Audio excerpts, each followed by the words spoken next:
vida da irmã Anne. Que bom ver a irmã Anne novamente. Não é a irmã que está sumida, eu que tenho trabalhado meio demais, tenho ficado fora.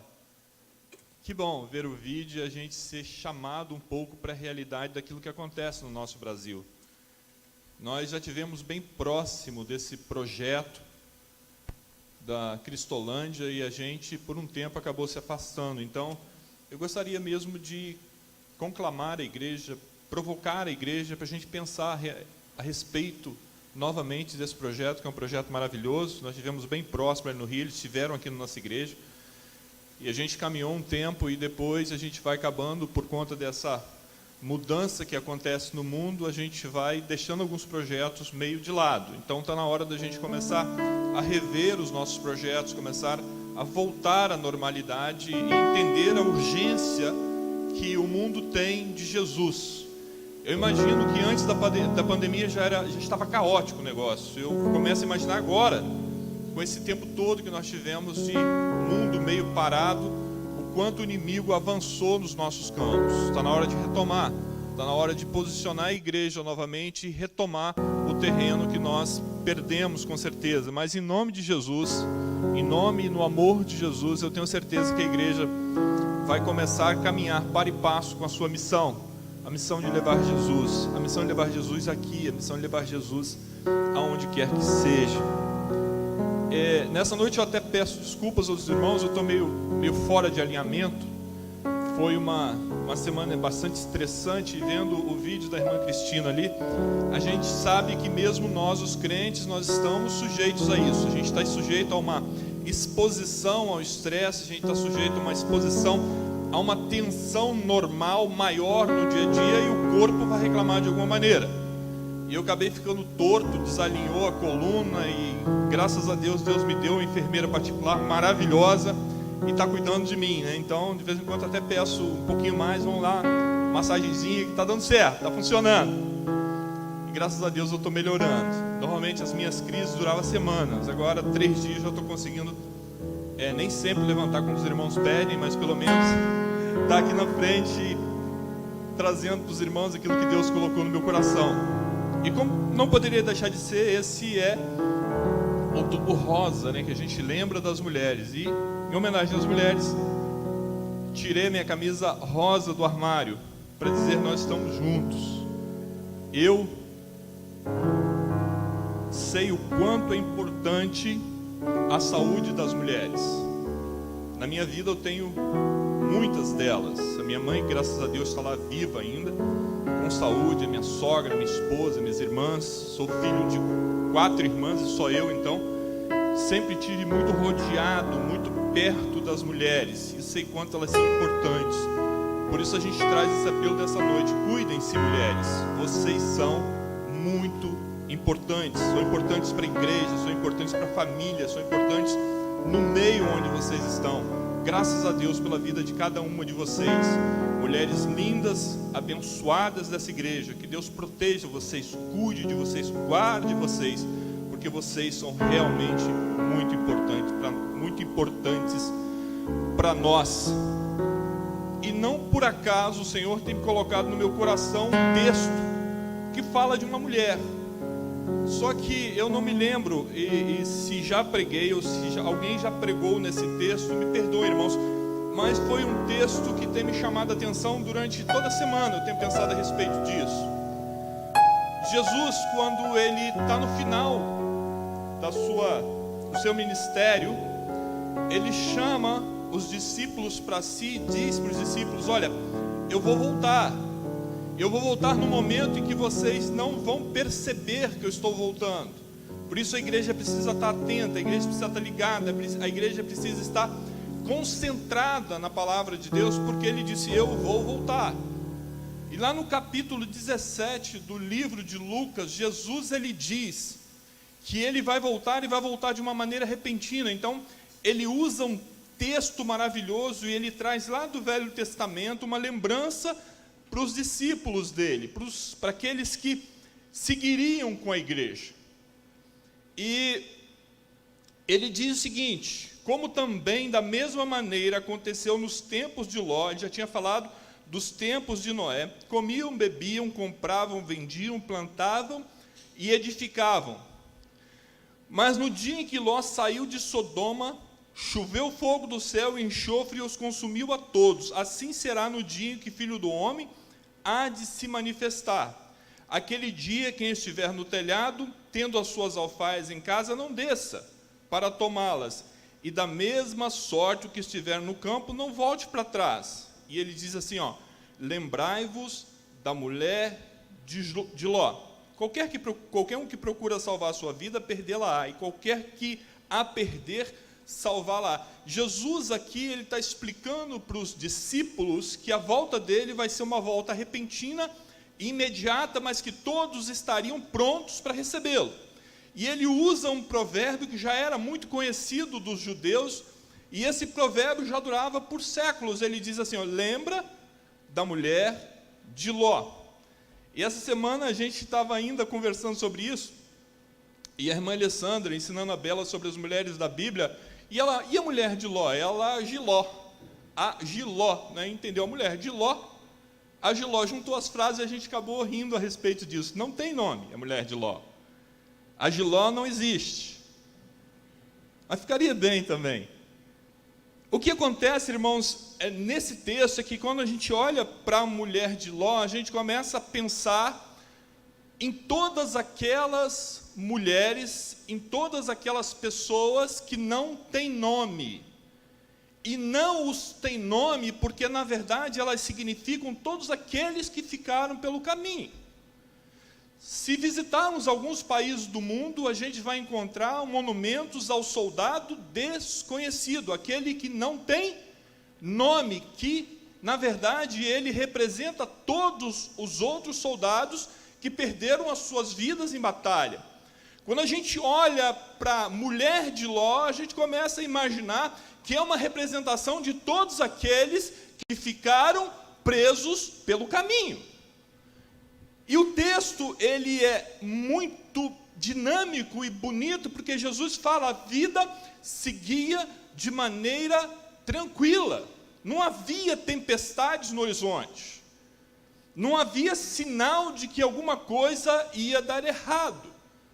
As pessoas comiam, bebiam, compravam, negociavam, elas vendiam, plantavam, indicava que as pessoas estavam produzindo, e elas edificavam, aumentavam as suas cidades. As coisas caminhavam de maneira normal. Mas a gente percebe que caminhavam de maneira normal na perspectiva de algumas pessoas, porque, na verdade, na perspectiva de Deus, na visão de Deus, a corrupção ela tinha dominado as cidades de uma maneira tão profunda que essas cidades já não poderiam mais continuar. Alguma coisa precisava ser feita. A gente começa a entender que quando o homem se afasta de Deus, se alonga distante de Deus, o juízo virá sobre a cidade e as pessoas de uma maneira completa e absoluta. Deus disse, olha, a cidade de Gomorra, as ofensas da cidade, chegaram a mim de uma maneira que eu vou precisar destruí-la. E quando nós chegamos neste ponto de lembre da mulher de Ló, vamos contextualizar. Vamos buscar lá no início, da onde surgiu essa questão. As escolhas que nós fazemos, elas têm impacto direto na nossa vida, na vida da nossa cidade, na vida das pessoas que nós amamos e na vida da nossa família. As nossas escolhas impactam diretamente a vida das nossas famílias. Quando Deus separa Abrão e Sara para serem pais de grandes gerações, ou das gerações, ou ser o pai da fé, Abraão, na verdade, ele tinha um sobrinho que andava com ele, e esse camarada se chamava Ló. E Deus abençoava tanto essa família, que tanto Abraão quanto Ló cresceram de maneira maravilhosa, eles enriqueceram, eram homens muito ricos. E num dado momento, Ló e Abraão já não podiam estar mais juntos, porque cresceram demais. E eles precisavam se separar. Então, Abraão, lá no capítulo 13, no versículo 8 a 12 do livro de Gênesis, Abraão diz o seguinte para Ló. Ele fala assim: Ló, não deveria mais haver conflitos entre nós. Se você disser para mim que eu vou para a direita, então eu vou para a esquerda. Ou se você for para a esquerda, eu vou para a direita. Você escolhe, Ló, para onde você quer ir. E a decisão de Ló, ela é baseada apenas naquilo que ele vê. Ló ergueu os olhos e viu toda a campina do Jordão, que era toda bem regada como o jardim do Senhor, como a terra do Egito, até a região de Zoar, cidade pequena. Isto foi antes do Senhor destruir aquela região. O interessante, irmãos, é que no momento de tomar decisão, Abraão ele estava tão tranquilo, que ele sabia que para onde ele fosse, Deus estaria com ele. Não tem problema, eu não preciso fazer escolhas. O Senhor, Ele vai me conduzir nos meus caminhos. E ele diz para Ló: Ló, escolhe para onde você quer ir. E a visão de Ló qual foi? Homem, negociante, dono de grandes rebanhos, e ele olha para o Vale do Jordão. É tudo que eu preciso, muita água, muito pasto e uma área vasta. E ele começa a estender as tendas dele, e ele estende as tendas dele até perto de Sodoma. As nossas escolhas, muitas vezes, irmãos, levam a gente a escolher aquilo que eu imagino que vai ser o melhor para mim.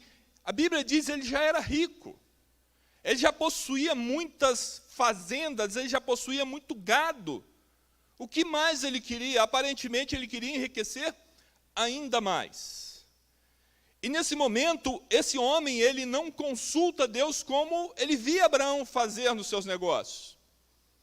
Quando Abraão pedia alguma coisa a Deus, quando Abraão queria alguma coisa, ele consultava a Deus, ele perguntava a Deus: o que eu vou fazer?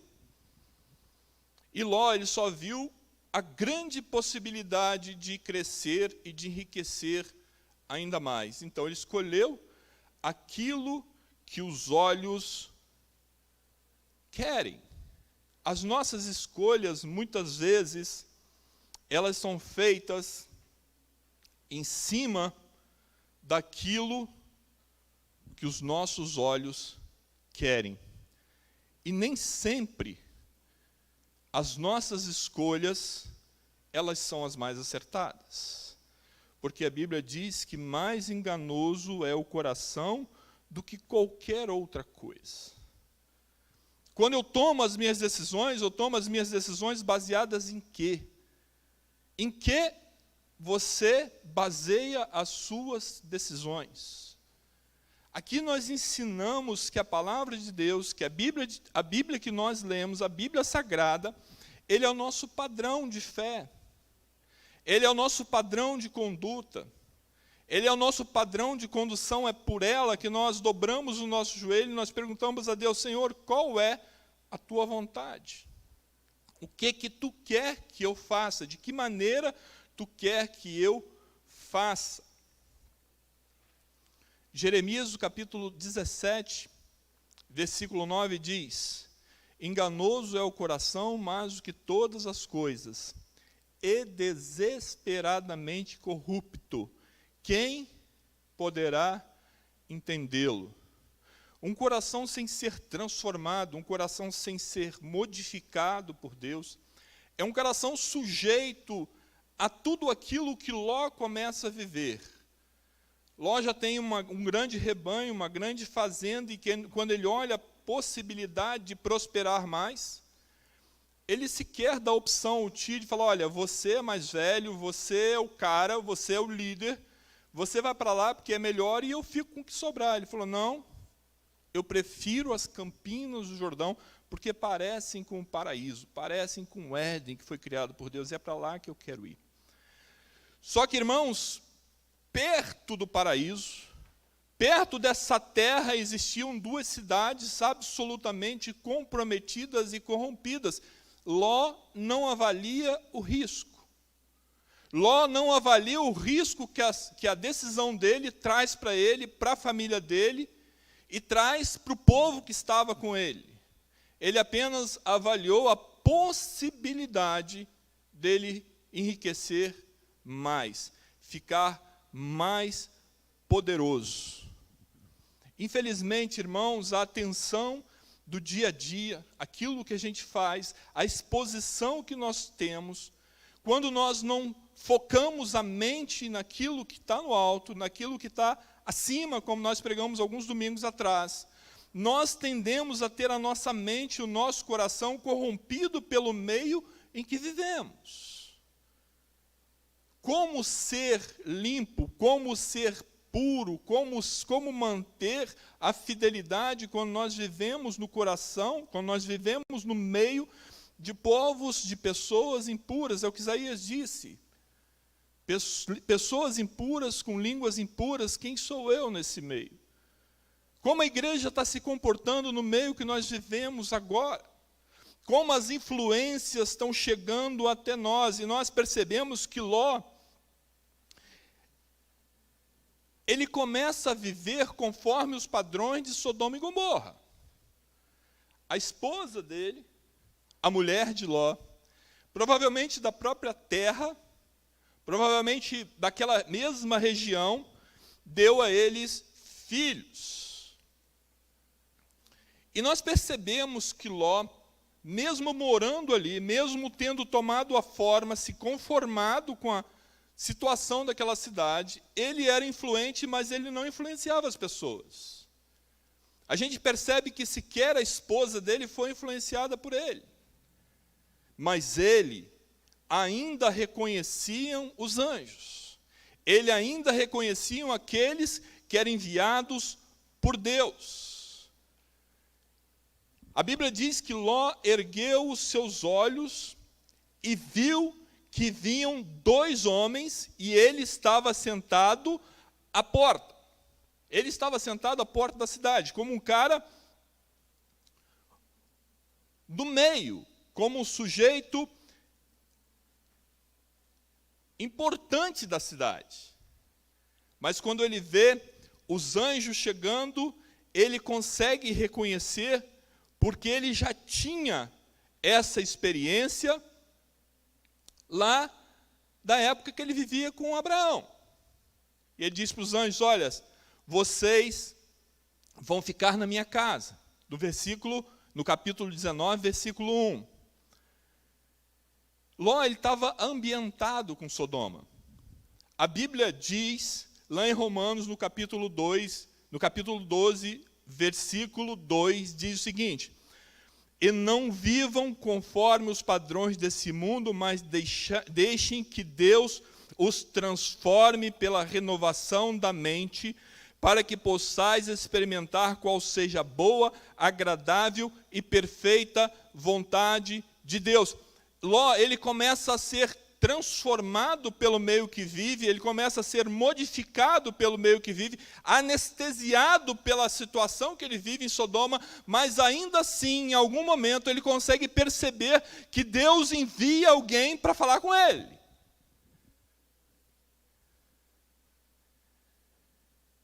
Em Gênesis 19, 1, a Bíblia diz: e ao anoitecer, os 2 anjos chegaram a Sodoma. Ló estava sentado junto ao portão da cidade, quando viu os anjos. Levantou-se e, indo ao encontro deles, prostrou com o rosto em terra. Apesar do ambiente que ele vivia, apesar de estar ambientado dentro dessa nova comunidade que vivia, Ló ainda percebe que os anjos, que aqueles homens não são da cidade, e ele percebe que aqueles anjos são enviados de Deus. Ele diz: olha, vocês vão ficar hoje comigo na minha casa. Quando Ló leva os anjos de Deus para a casa dele e os guarda em casa, acontece uma das situações mais bizarras que o Velho Testamento narra. A depravação da cidade era tanto que os homens da cidade olham para os 2 anjos e pedem a Ló que os entregue a eles, para que eles abusem dos anjos. E a Bíblia diz que não eram só homens, mas eram homens pequenos, eram homens grandes. Imagina jovens com o coração tão transtornado e tão malificado que eles se juntam no mesmo propósito. E a Bíblia diz que os anjos levam Ló para dentro de casa, fecham a porta e assim eles tentam ainda arrombar a porta. E Ló chama esses camaradas de irmãos. Ló chama esses camaradas de irmãos.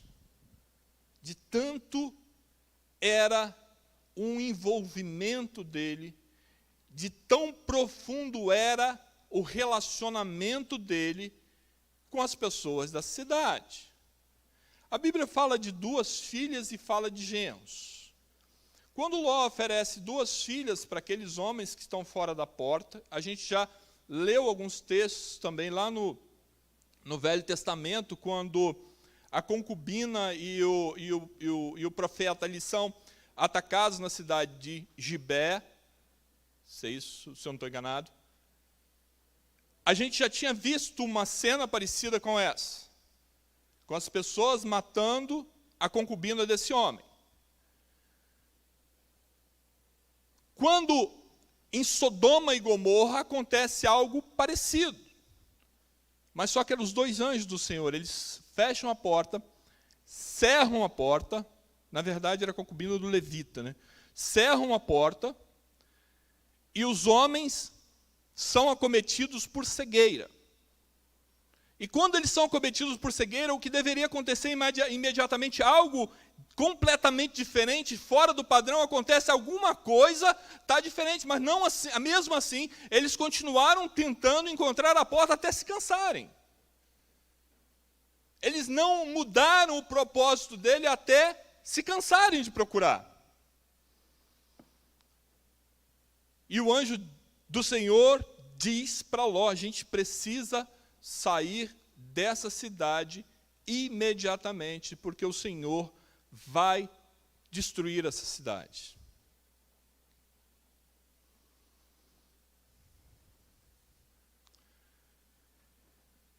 Quando essa família está nos planos de Deus para ser resgatada, Deus envia os anjos dele, e os anjos dele cumprem a ordem à risca. Eles têm uma urgência para resolver o problema.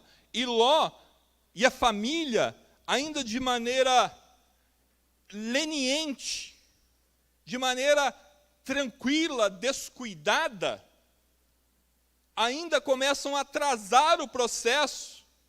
E o anjo pergunta: tem mais alguém que você queira salvar nessa cidade?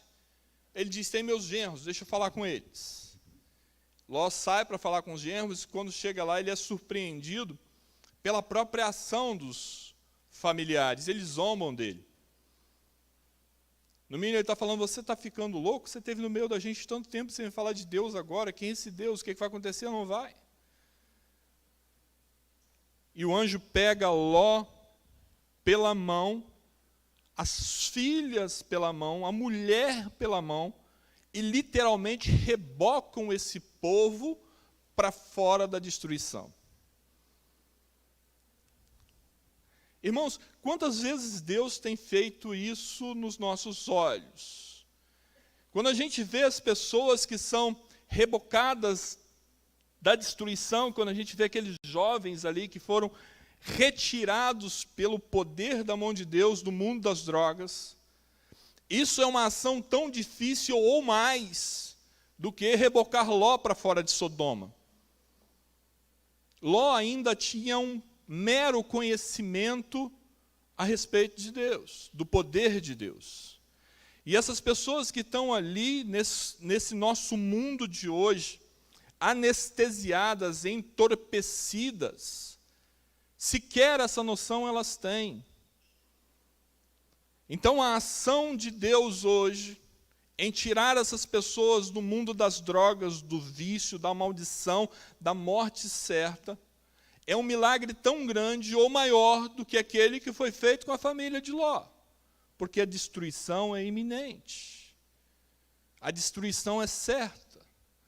Quantas dessas pessoas não têm a menor chance quando entregues ao mundo da droga? Quanta gente a gente tem perdido? E quanto é urgente a gente falar de Jesus, quanto é urgente a gente dar a mão, quanto é urgente a gente tentar rebocar essas pessoas dessa Sodoma que eles vivem, dessa destruição que é iminente na vida deles. Uma sociedade doente que precisa do amor de Deus urgentemente. E nós somos aqueles que vamos falar de Jesus, somos aqueles que vamos fazer a ação. Deus hoje ainda coloca os anjos dele ao redor daqueles que o temem, mas o poder de resgatar as pessoas lá no mundo foi entregue à igreja. A igreja que leva Cristo até as pessoas, a igreja que leva o conhecimento do Espírito Santo até as pessoas, é nossa responsabilidade hoje o resgate das pessoas que estão no mundo. No capítulo 19, versículo 17 e 18, a Bíblia diz assim: e os havendo levado para fora, um anjo deles disse, corra para sair com vida, não olhe para trás, nem pare em toda a campina, fuja para o monte, para que não morra. Mas Ló disse, assim não, Senhor. Assim não, Senhor. Jesus está dizendo, você precisa entregar sua vida, você precisa ter a sua vida transformada pelo poder salvador de Jesus. E as pessoas dizem, assim não. Vamos fazer do meu jeito. Vamos fazer do meu jeito, vamos dar um jeitinho aqui para ficar mais macio, pastor. Não vamos falar de perdição, não vamos falar mais de inferno, não vamos falar mais de julgamento, não vamos falar mais de perdição. Assim não.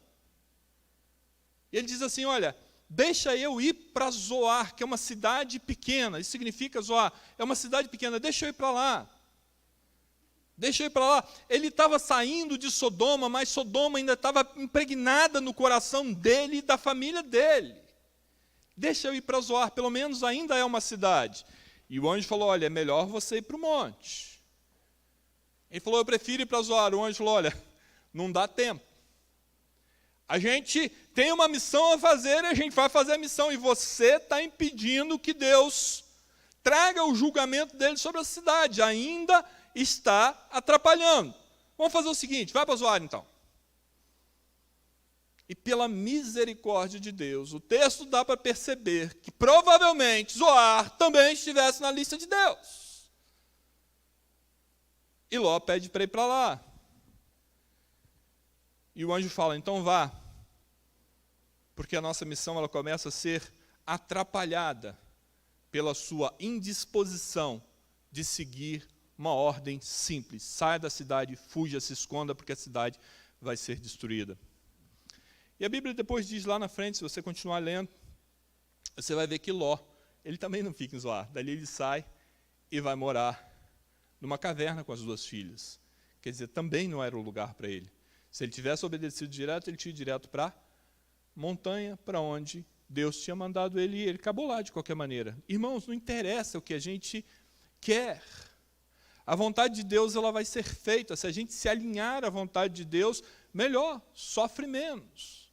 Se a gente não se alinhar à vontade de Deus, ela vai ser feita e a consequência da vontade de Deus sendo feita, porque a vontade dele é perfeita, é o nosso sofrimento, é quebrar a cara. Se Ló tão somente tivesse conversado com Abraão, falou, Abraão, para onde você acha que eu devo ir? Quando uma pessoa pergunta para você o que eu devo fazer mediante a essa minha dúvida, o que você responde para ela?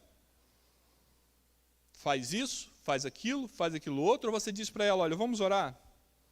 Vamos perguntar o que Deus quer na sua vida? Vamos perguntar o que Deus quer na nossa vida? Vamos perguntar qual é a vontade dele? Mas Abraão está tranquilo. Eu sei que se ele for para a direita, vou para a esquerda, Deus está comigo. Deus está com você, Ló? Não perguntei para ele.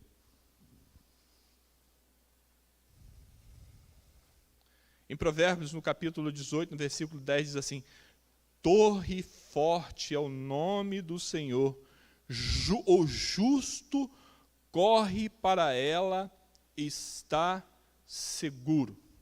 Torre forte é o nome do Senhor, o justo corre para ela e está seguro. Ló deveria saber disso.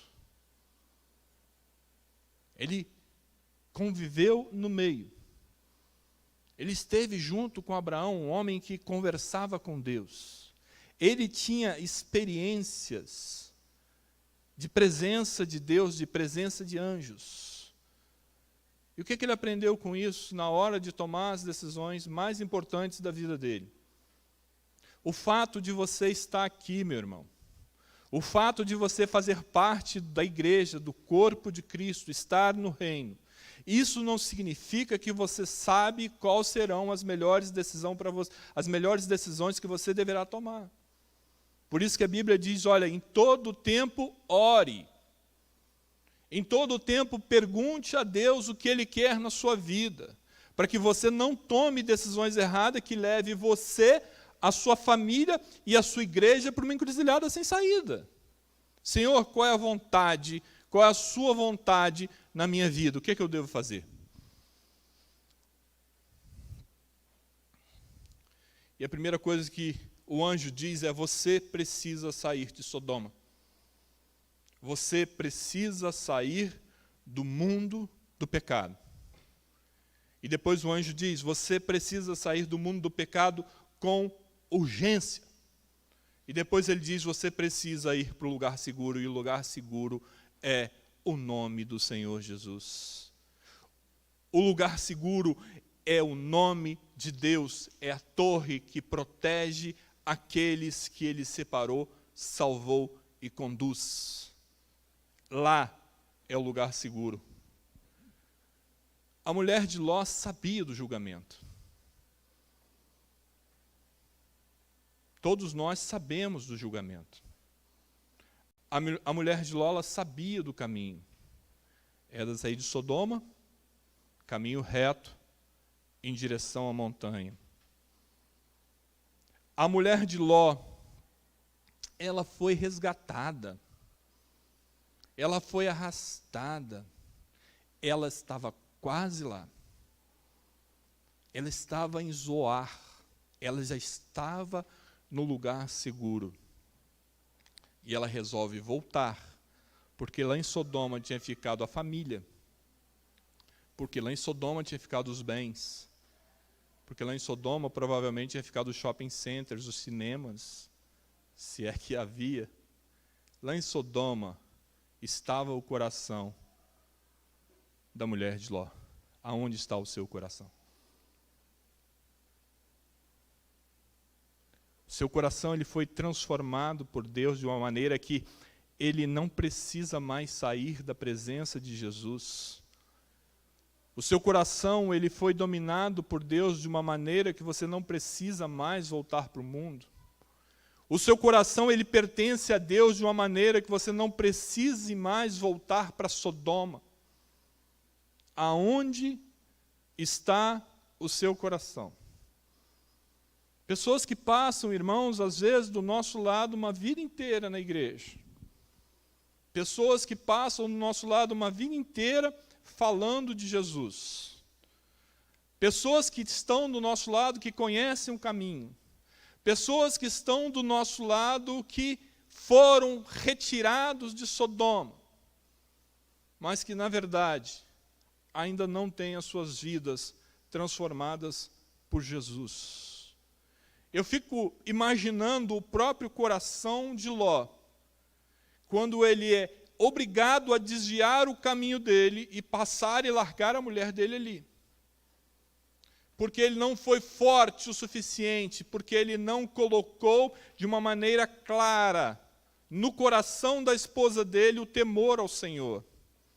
não colocou no coração dos filhos o temor ao Senhor, não colocou no coração do marido o temor ao Senhor. E muitas vezes é obrigado a desviar e seguir no caminho de Jesus, largando muitas pessoas que a gente ama para trás. Como tem sido a sua vida? Como você tem mostrado Jesus? Como você tem vivido Jesus? Quais são as escolhas que você tem feito? Você tem feito escolhas por mais riqueza ou você tem feito escolha por paz de espírito? Você tem feito escolhas por mais bens ou você tem feito escolhas por Jesus? Você tem feito escolhas por amar de maneira mais profunda e incondicional a sua família e a Jesus do que ama o mundo? Essas escolhas podem fazer toda a diferença na sua vida. É o que Jesus diz. Qual é o mandamento que importa? Amarás o seu Deus sobre todas as coisas. Amarás o teu próximo e amarás a você mesmo. Tripé da vida equilibrada. E é isso que acontece com Ló. De repente estava tão preocupado em ser importante na cidade. Estava tão preocupado com quantos bois ele tinha nos pastos do Jordão. Ele estava tão preocupado em ser importante que ele esquece de ministrar a própria família, de ser sacerdote dentro da própria casa. Ele esquece de dizer para a esposa dele que aquele Deus que salva, aquele Deus que cura, aquele Deus que conduz é o mesmo Deus que julga. É o mesmo Deus que não tolera pecado. É o mesmo Deus que quer a nossa salvação, mas que não pode fazer muito quando você decide voltar para Sodoma. Ele diz, olha, Sodoma é só ruína. Sodoma é só fogo e destruição. Por que vocês ainda insistem em ir naquela direção? Não só o fato histórico, mas nessa noite, a gente olhando para aquilo que Jesus diz, a gente consegue entender que a mulher de Ló, tão somente é a representação de todos aqueles que conhecem Jesus, que são buscados por Ele, todos aqueles que, de uma maneira ou de outra, convivem no seio da igreja, convivem no nosso meio, mas por alguma razão própria, pessoal, decidem que preferem voltar para Sodoma. E por esses, irmãos, a gente tem que orar, para esses a gente tem que ministrar, e dizer, olha, Ló e as filhas continuam no caminho, mesmo que meio tortuoso aí para frente, mas continuam no caminho. E o seu coração ficou completamente petrificado, parado, estagnado, condenado, junto com a condenação do pecado, junto com todo o simbolismo do pecado, que é Sodoma.